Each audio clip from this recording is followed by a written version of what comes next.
Hey everyone, I'm Stephanie, and I believe that the right book at the right time can change lives, and that all readers should read children's literature, especially adults.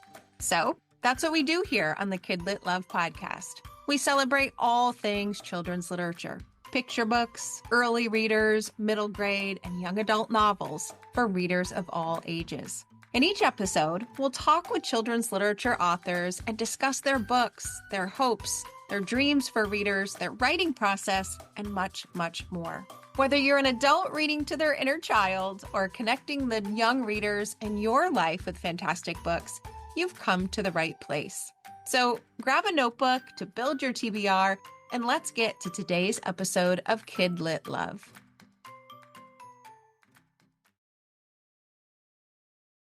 Hey everyone, welcome back to another episode of the KidLit Love podcast. I'm Stephanie Affinito, your KidLit loving host, inviting you back to another bookish conversation with a children's literature author. Today, I'm talking with Sarah Kurpiel. Sarah is a librarian and self-taught author, illustrator. Her stories are inspired by nature, animals, and moments of wonder. She's the creator of several picture books, including Lone Wolf and Snakes by Mistake.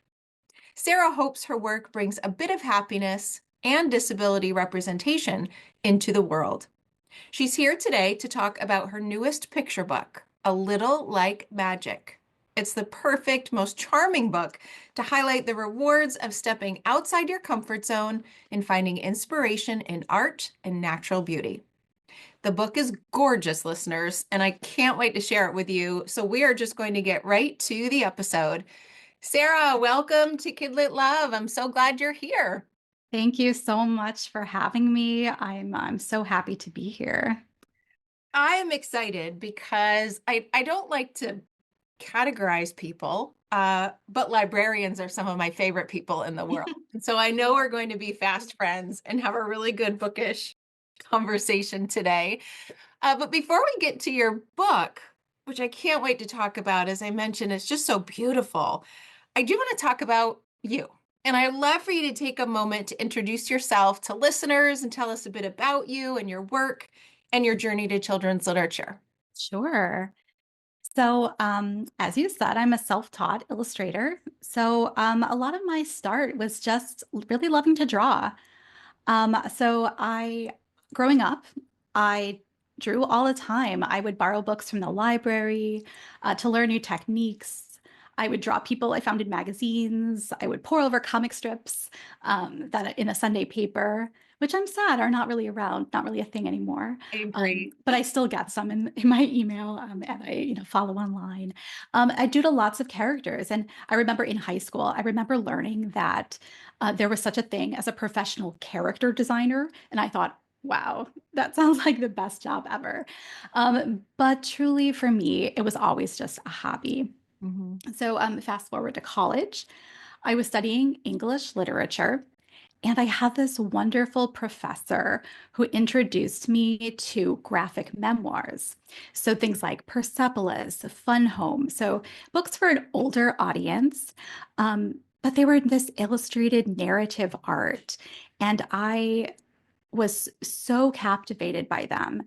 And that was really the first time that I started seriously thinking that I wanted to make narrative art Yeah. like this in some form, but I didn't know how to do it.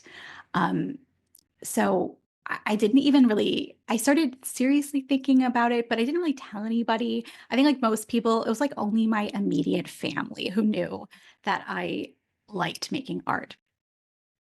So after I graduated, I went on to library school, became a librarian, and that's when something very lucky happened to me. I was just working in my normal job, and the wonderful picture book, A Sick Day for Amos McGee, passed my desk. Um, I fell in love with this book. I just love the gentle and whimsical illustrations, and that's when it just like hit me that this is what I've been looking for. This is what I wanted to do. This is this was my little aha moment. I just didn't really know how to do it, especially since I'm self-taught and I also have a disability that limits my arm strength. So that I thought would kind of maybe hold me back from some of this work. But I decided to just give it a shot. I taught myself how to draw digitally, started posting my drawings online, and about a year and a half later, I sort of fell into my style. And at that point, Instagram was a pretty different place. And there was a great Instagram account that shared one of my drawings. And that's how an agent, um, an agent's assistant reached out to me. And we went back and forth for a couple of months. And they ended up offering me representation. And um, my first dummy that I worked on with them was about my childhood dog. And this is the story that became Lone Wolf. And it was published by Green Willow in 2020.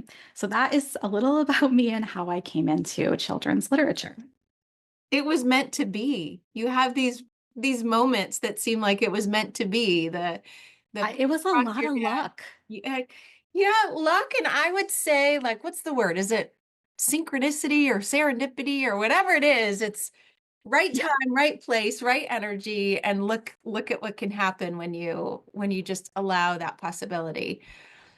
I loved it. right. I had like goosebumps when you're talking about those little key moments that let you think, oh, this is what I want. This is what I want to do. And actually maybe I could.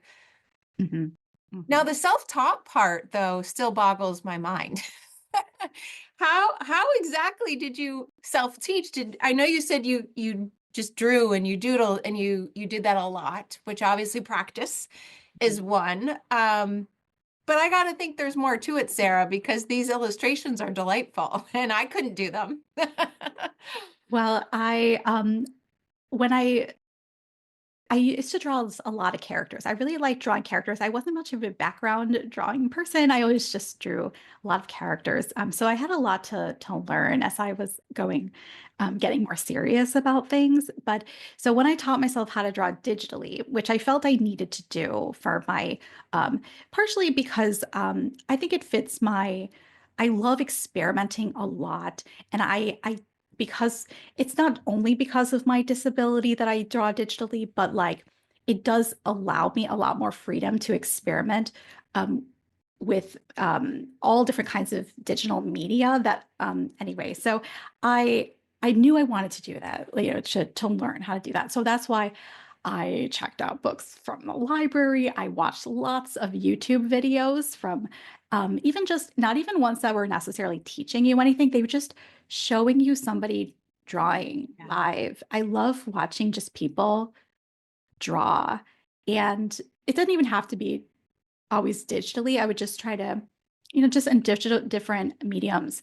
Um, but actually watching people draw digitally did certainly help me learn some what was possible, like how some of these things were achieved. And so I definitely, and I followed tons of artists on Instagram. Again, Instagram was a bit different at the time that I was following loads of people. And it was just a really, yeah, so I learned a lot from just other people. And of course, reading lots of picture books and really finding which illustrations stood out to me and um, different layouts and of pages that really just struck me as extremely beautiful or that forced you to just pause and just Yeah. stare at the page. And those moments in picture books when there's that perfect combination of words and pictures or a wordless spread. Mm-hmm. Oh, if there's those perfect moments. And so that's what I would try to just study and experiment, just play. Because I love drawing. And I think that's what sustains me, is because drawing has always been relaxation for me. It's never, I take so much enjoyment from just drawing for fun. I mean, when you're in the middle of working on a book, sometimes it's just you have to meet that deadline. You have to get it done, and it's not always that like relaxation joy all the time. But most of the time, I just get into the zone and I just enjoy it. So I think that helps me want to keep learning because I know I am certainly not a perfect, I'm not a great artist. I don't have that background in art, but I just love it. Yeah, well, it doesn't matter clearly whether your background is formally in art or not, because I was doing exactly what you said as I was going through the book that we're going to talk about today. I was stopping. I was looking. I was going backwards. I was going forwards. And there's one page that I'll talk about later. It's this beautiful double page spread that I could not bring myself to turn the page very quickly on because it was gorgeous. And it sounds like your training as a librarian kind of influenced how you went about self-learning, because I'm hearing lots of librarian things. I'm reading books, I'm looking at videos, I'm getting media. You know how to research, and you researched. Yeah. Well, it is sort of a funny thing too. It's a little serendipitous as well that it was right when I was coming up in libraries when maker spaces were really coming into their own and digital media spaces, but especially these maker spaces. And so my job, a lot like in early on, I was like researching maker spaces and trying to help a library put one together, select equipment. And it's funny because that's how I first really came to research drawing tablets because a lot of maker spaces and digital media labs offer these tools. And I had to research them for my job. And I was like, I bought one for myself. Yep. And that's really how I got started. So, I mean, it's funny how just little pieces come together in funny ways. Yes. Yeah. Yes. Like I said, it was meant to be. So we're here today to talk about A Little Like Magic, which I gave just a little teaser of in the opening. It's this charming, whimsical looking book that just invites readers to settle in and stay a while, but it has these really important, wonderful themes that are inside too. It's just this beautiful balance. And I'd love for you to tell listeners, for those that haven't had a chance to read your book yet, tell us about the book and the inspiration behind it. Yeah. So, A Little Like Magic it's a story about a young girl who is visiting an ice festival with her mother, and she experiences something special along the way that really is going to stay with her for a long time. And it's a story. It's about a lot of things, and we can talk about themes more later if you'd like. But you just it's about art. It's about impermanence. It's about venturing a little beyond your comfort zone. Because the girl in the story, she's nervous. She has a lot of nervous feelings. But the inspiration for this story, um, this is a very personal story for me, because it's rooted in an experience I had attending an ice festival myself, because my hometown inexplicably hosted a a professional ice sculpting competition for 3 years when I was a kid. I wasn't as young as the kid in this book, but when I was a kid, I this happened in my hometown and it was amazing. My hometown still has this little ice festival, but it's not a professional competition. It's very much smaller, but it had a big impact on me. So I remember seeing these sculptors carve these huge blocks of ice with all sorts of tools. I think the ones that stood out to me the most, though, were, of course, the chainsaws, because they just are just a very like a sensory experience to be watching someone carving ice with a chainsaw, and also a steam iron, which I'm literally talking about like an iron that people iron their clothes with, Yeah. which I talked with this story about I talked to my mom about this story. She was there, of course, and she has very distinct memories of watching them use the iron on the ice. And I thought, Cool. gosh, I have to include that in the book. Yeah, so yes, I was thinking about this in 2019. I again, like I said, I doodle a lot for fun. I decided to just draw some ice sculptures. I was thinking about this, and I drew 3 pictures of ice sculptures with a kid next to them, and I loved it. And I just thought, wow, I wonder if there's a story hidden somewhere in here. Um, I tried really hard to think of a story, but it's not that easy.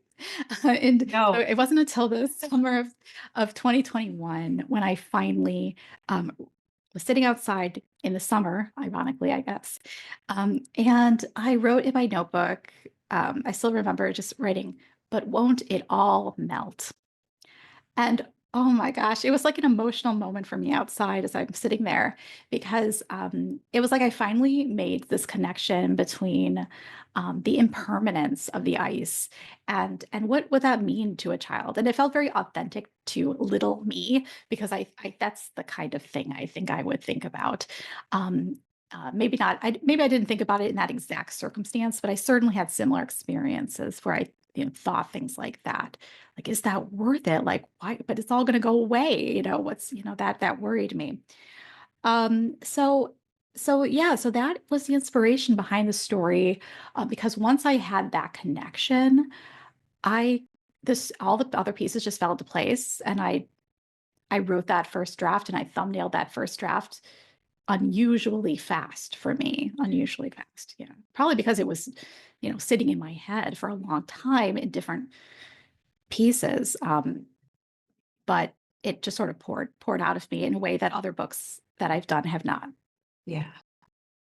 I think I connected to it so much. Well, a couple of levels, and that's maybe where we can get into some of the themes of the story as well.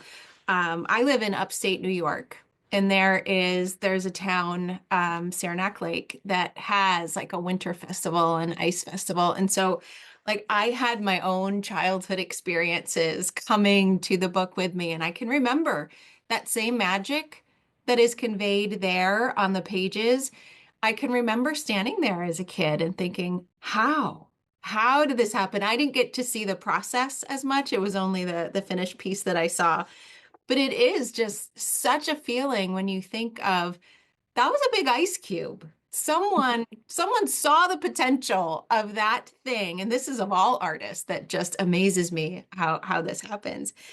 And then this comes out of it for us to enjoy. And I also, like you, Sarah, we probably would have been friends as kids too. I remember thinking, but this is so sad. Like it's going to go away. Why do it? Why see it and then see it melt? Like those questions would have went through my head as well. So I feel like this book was like written for my childhood self. When you think about the story now, and you think about those themes, there are a couple of other themes that I loved as well. I think the one that jumped out at me the most that you mentioned is the impermanence.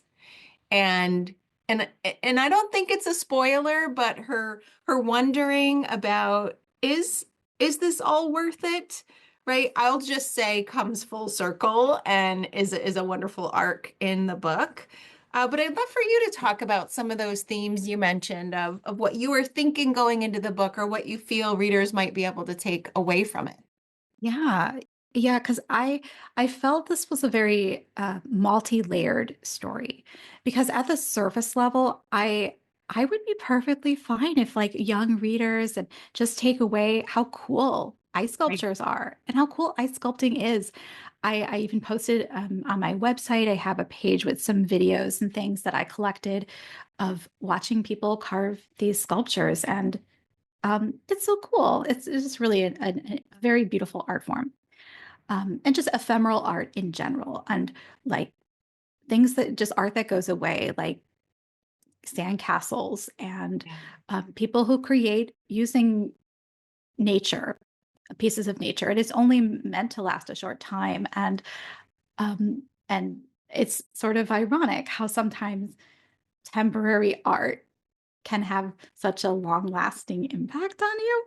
I find that That's a kind good of point. Yeah. interesting. Mhm. Probably maybe because you have to be in the moment, you have to remember it. Yes. It's like it's going to just live in your mind. You can take a picture, but it's not maybe going to be Yeah. like what it was like when you were there. Okay, so on a deeper level, though, I also hope readers of all ages, like especially those who maybe feel those nervous feelings in crowded spaces, like I share those feelings myself. I hope they find encouragement to venture out to the new places, to open themselves up to those possibilities of those experiences. Because, I mean, if you're like me, maybe those feelings are never really gonna fully go away, but but pushing through them to Mhm. be to is helpful. I mean, because there's so much cool stuff out there to experience. Yeah. And then, of course, at this deeper level is that impermanence layer about, I wanted to address impermanence in a gentle way, um, because when we know something is only going to last a short time, we might wonder, is it worth this effort that's put into it? And we might focus on, it's going to be going away and soon it will be over, soon it will be gone. This is so temporary. And it, it can, yeah, that can be kind of sad. So you're getting out of that, you're being pulled out of the moment. And so I hope that the story kind of shows that, how long something lasts doesn't determine how meaningful it can be to us, and how those even short-lived moments can be defining and important and fun, and just to try to stay in the moment. Yeah. Mhm. And while this is a book, of course, that is for young readers, this is a book that every adult, this is a lesson I think every adult needs reminder of again and again and again, is that staying present and doing the things, even if they seem impermanent, it is to just truly to be here and to enjoy the present moment. So I can see readers, or I guess I should say kids listening to the story, taking a message, but oh, it's going to hit home for the adults reading it for sure. Yeah, I think more, yeah, I that's with the different levels of themes in the story. I think you can kind of take it as deep as you feel comfortable as you want to, because I mean, the more you think about my ice melting, it can't help but symbolize, the transience of this world. I don't expect every kid, kids to maybe take it so deep, but I think as an adult, when you do read it, picture book it, you think about things like that. So it's yeah, I certainly thought a lot about that as I was making it. Mhm. Now, I mentioned earlier that there were so many pages, Sarah, that I just lingered on. You have such a beautiful. I'm not an artistic person at all. I don't have the vocabulary to talk about this, but it's just I don't know if it's charm, if it's whimsy, if it's, I just don't want to stop looking at those colors, the color palette, the hues of it all. And there is this one double page spread, and listeners, you might know it if you've read the book. If not, you have to get the book and open it up, where you just see those ice sculptures and it's just pictures stretched across both of the pages. And I just sat there with it for a while and just kind of soaked in that magic of it from the page. How, I know I asked you how you taught yourself, but I would just love to know, how did you make some of those decisions of the colors you chose and the ways that sometimes the backgrounds alternated? It's just beautiful. And I want you to tell me how you did it. Thank you so much. Yeah, that it with the color palette, originally I wanted to make the whole book just like a monochromatic shades of blue. And I was telling everybody, oh, I was going to do this monochromatic thing. But in the end, I realized I needed more colors than just the blues, because not only there were some moments where the seasons change, but also to show the difference between the indoor world for her and the outdoor world for her. And so I let that go because I love books that have a very limited palette. I just am naturally drawn to them. But in this case, I decided to add more colors than I originally planned, but there is still a lot of blues. I love blue. And I think obviously it's a wintry book, but also the night sky. And I, one of my go-to subjects that I love to draw, and I just indulge myself to just draw what I want to draw, is scenes of the night sky. And I love drawing animals looking up at the night sky. So this felt very natural to me to draw a lot of pages that involved a starry sky with a moon and just light. And for this page in particular that you're talking about with all these sculptures, I I used a mix of digital dry media brushes and digital watercolor brushes to create the effect. So I would, create the outlines in white using a rough dry media brush to give it kind of like a roughness around the edge. I really like rough textures and organic lines. And I try not to make, I mean, these sculptures, they're inspired by real, some of them are inspired by real sculptures, and I could talk a little bit more about that, but they are not, but they are also not completely realistic. Like I just wanted to im, im, share the what it felt like the how magical they can be. I couldn't tell you if they could actually stand some of the ones that I created. But there are certain, but that's how they like felt to me. I wanted them to feel like magical, sort of, in a way. So so I would outline them in this white, and then I would fill them in with these watercolor brushes to create texture and also to make them a little semi-transparent, well, translucent, I guess I'd say. And that was my favorite thing to draw on them. I love drawing the ice sculptures. I drew a lot of ice sculptures. But what's interesting is this page, I mean, from the very beginning, from the dummy onward, it's the same. I mean, it's really the same as when from the dummy to the final in the layout, which is unusual for me. I think usually I make a lot more changes, but it just sort of it worked. But I did mention that some of those sculptures were inspired by real sculptures because since this was an actual event in that I attended when I was a kid, I went back to my library. Libraries are the best. And I looked up, it was on microfilm, the newspapers from the time, and I looked at them, and there was there were photos, it was so fun just to look back and read articles. A lot of times they didn't capture the actual ice sculpture pictures because they were mostly capturing like pictures of people at the event.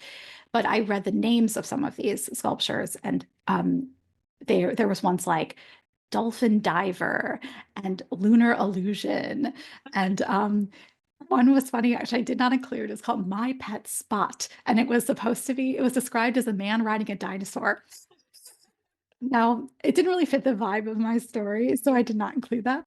But anyway, so for inspiration, I kind of like turned to like what some of the sculptures were like in the event, but then also I looked online at what sculptors carve, and then just let my imagination go to be like, what would I want to see? Like um the giraffe. I mean, I would have loved to see a giraffe ice sculpture. And then I just dreamed that up. And then I looked it up. And sure enough, of course, there's been ice sculptures made of giraffes. So it has happened. Like a lot of these, they have been made. And yeah, so I did a lot of mixing of, like I said, mixing of digital dry media brushes and digital watercolor brushes. And I do a lot of like curving lines, a lot of organic sort of lines. And yeah, and I guess I try to draw my characters in more of a slightly more naive way. Like I'm not trying to make them realistic or anything like that. I'm just the facial expression is just really important to me. I just really want them to convey the right emotion. Yeah. That's the most important to me. Well, and that is very evident as a reader. You do feel that magic and that emotion, right from that first page. And I never once questioned if these could stand up as a reader. So you did your job well. They all looked like wonderful Good. ice sculptures there. And there's one particular ice sculpture towards the end of the book that this is where I think, what do I say and what do I don't for readers? I won't say what it is, but I will say another piece that I connected with is that the main character has this little plastic horse that is almost like a comfort item, something that she carries around with her and loses. And that really jumped out to me because I was the kid who did not go anywhere without her blanket. ever when I was a little kid. And I can think of my own sons. My oldest son wouldn't go anywhere without a stick. He had found a stick and thought, he was we're going on a bear hunt kind of thing. And so I think there will be readers where that will really connect and appeal to them too. And it has such a lovely place in the story that I won't say at the end, but I'd love for you to talk more about the character and that piece of it. Yeah, yeah. So, from the time I wrote the first draft of the story, this is slightly related. I knew the main character would use a power wheelchair, like I do. I use a power wheelchair too, and I didn't use one at that time. I was disabled as a child, but I didn't use a wheelchair at that age, as represented in the book. But I wanted her to use, because it's a very personal story. So I was like, yes, I want her to use this power wheelchair, but I also didn't want her disability to be like um, uh, the focus of the story. It's really incidental to the story, but it's intentional, and I try to be accurate. And so um, it's not as the focus of the story, but I also think it informs some of her worries in Mhm. the book, especially in winter. Um, in places where it snows, winter can be a very challenging time for those of us who use power chairs, even manual wheelchairs, and other kind of mobility devices, scooters, anything, with ice and snow. And so it makes sense to me that, like, I mean, anybody can be nervous, like these nervous feelings can be anybody, but I think wintertime for people with these with mobility, who use like mobility devices, it's like an extra layer of like anxiety about going out and experiencing the world. So, but in general, I think she's just a nervous child in general. She has worries. And so having this comfort item, having this toy horse that she carries with her in her pocket, and I can just imagine her squeezing it when she's Yeah. getting nervous and when she's, surrounded by this forest of people. I totally relate to that.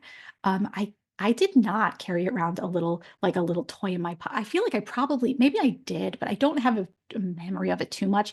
I definitely had stuffed animals that I was very attached to as a kid. So I certainly remember, like, when we would go on, if we were going on a long road trip or going somewhere, I would definitely have it with me on the seat next to me. But looking back, I think that seems so me. Like, I'm surprised I didn't have a toy horse in my pocket all the time. It seems like it would have been so much something I would have done.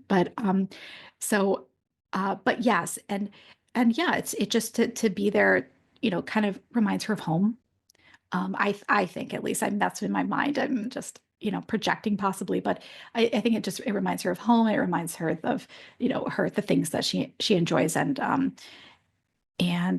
yeah, so that's, again, I don't want to give too much of the story away as well, but suffice it to say, by the end, she's a little bit different. She's not totally different. I don't think change happens overnight, but having that um, toy horse just helps her feel a little bit more secure Yeah. and braver in when she's there. That's what mine did for me too. When you think about the young readers reading this, and of course the adults that are reading it to them as well, what is your hope for the book or for the experience for the readers as they interact with it? Yeah, I mean, I hope that they find it to feel little bit magical, but it's like magic grounded in reality. Like, that to go out and that there are kind of magical things happening in the world, especially in nature, and but also just in art. I think an appreciation of art, the power of art. I hope the power of memories, that we can intentionally make memories, right? That we can go somewhere and experience something and be like, I want to remember this, and, really soak it in. And I think that that's really, I think it can help you, remember, keep those special moments with you. And yeah, yeah. So, I mean, I hope kids, of course, enjoy, find the story um, fun, and that they'll be excited to see the ice sculptures and maybe even be inspired to like look up, maybe with their parents, like look up, watch a video about how they create this art. And then to remember, you can make ephemeral art too, right? You can go out in your backyard or in a park and make a picture with leaves, or there's all, or with rocks or with stones, and there's it's art too. It's that it's accessible to people in however whatever form you want to do. But and of course, just the themes that we talked about before, like venturing a little bit outside of your comfort zone, taking a little bit of risks, um, and um, and yeah, just realizing that how long something lasts doesn't determine how meaningful it is. Yeah. So many important messages. And like you said, sparks for making your Mhm. own art or just simply enjoying some more time with the person reading to you around this imagination and curiosity. It's definitely a book that you feel, and I think they will really settle into. And remember, even though this isn't permanent either, I think this will be a book because of those feelings that they remember. Now, before we close, I do have to ask you one question that whenever somebody says this word in the podcast, I have to ask my follow-up question before we go because I won't be able to stop thinking about it, which is about your notebook. You mentioned you have a notebook, and I, Sarah, have a notebook obsession, a notebook addiction, a hoarding problem, all of the things. And so I have to ask, what is your notebook like? And do you have a certain one? And can you indulge me here? Okay, this is probably going to be a big letdown. Okay. So I like using cheap journal style Mhm. notebooks. And the reason for that is I don't like when they become too precious to me, because I like to just mess around in them and just like Yeah. just not just to be able to be really free to go through. I mean, so generally I like those kind that are about like, like 6 by 8. Like they're just like a book size, like a novel size. And I and I still like them to have a pretty cover if they can. But they're usually very inexpensive. I'll even buy like I buy ones with lines. I sometimes do that intentionally. That might be kind of weird. I don't know. But I like, because I use them as a sketchbook, but they have lines. But I think it already makes it like, you're not going to make anything that you're going to want to, keep. This is for brainstorming. This is for like taking risks. This is for, you can do whatever you want. So yeah, that is what I do. I very rarely have a true actual sketchbook. That's not disappointing at all. In fact, it's very heartening because it allows you to, I think, be more open to the play, right? Because when you do have, and I face this as a writer, as a notebooker, and I know there are so many people out there that when they get that beautiful notebook and it's the cover and the paper's thick and it's oh so nice, they won't write in it because Mhm. they save it. So I can totally appreciate just having notebooks that feel accessible and feel invitational, and you don't stress about, so-called being perfect, uh, Mhm. and just letting all that creativity out on the page. So it makes perfect sense. And I'm still very, very glad I asked. So, can you give us any sneak peeks into some things that you're working on, or we might be able to expect in the future from you? Yeah, so right now I am working on finalizing the jacket for my next picture book, which is about a young child who is struggling to say goodbye to a beloved old oak tree in her backyard, that's going to have to be removed. And this, again, is something that's loosely inspired by something that happened in my childhood. So it's sort of in a similar vein to a little like magic, but different. It's different for sure, but I'm excited about it, and I believe it'll be coming out next year sometime. So there's still a ways to go on that. And Well, we can just read your backlist in the meantime. oh yeah, yeah. So and then just like in my personal drawing, I'm just experimenting with doing more um comic style drawing a little bit, just personally. I just, you Yeah. know, it kind of goes back to like I mentioned about being inspired by some of those early comic strips and graphic memoirs, and I'm just sort of experimenting. I always just like to try new things whenever get a spark of to try something new. Yeah. And that theme that you've mentioned a couple times of just loving it and playing with it and embracing it. It seems natural for you to say that you're continuing to have fun Mhm. doing something new around it. Where is the best place for listeners to find you online so that they can connect with you, keep track of the new projects you have coming out? Tell us all the places. Yeah, so my website, which is sarahkurpiel.com, is probably the main place where you can sort of the home base, if you will, where you can find um, all of the places that I am on social media. I'm on Instagram, I'm on Blue Sky, and I have a newsletter on Substack. So you can find all those links on if you just go to my website. My newsletter is pretty new, but I'm hoping to share more behind the scenes of my process, and I share book recommendations and things I'm reading and things like that as well. That makes me so happy because I am finding Substack is my new social media happy place. Of I just, follow so many yeah, people there now. It's wonderful yeah. to have a longer form, and so many people make their newsletter very much their own, and I love that. Hmm. Some are very image based and some are very text based, and some people share videos, and I'm still finding what it works best for me, but I'm liking it so far. Well, I will make sure to put links to all of those places in the show notes, especially your website. Listeners, just go to the website and scroll. You just feel really good looking at all of your squares and thumbnails of pictures that are on there. It's beautiful. So all of those links that Sarah mentioned will be in the show notes, and of course, links to um, your new book. So thank you. Thank you so much. This was such a wonderful conversation. It was inspiring to just remember how fun it can be to enjoy the moment and not worry about it disappearing, and the spirit of play and curiosity and just doing that you bring is it's wonderful. Thank you so much. Thank you so much for inviting me. It was a pleasure talking with you. Yeah, I loved it. And listeners, I hope you enjoyed this episode as well, and I will see you in the next one.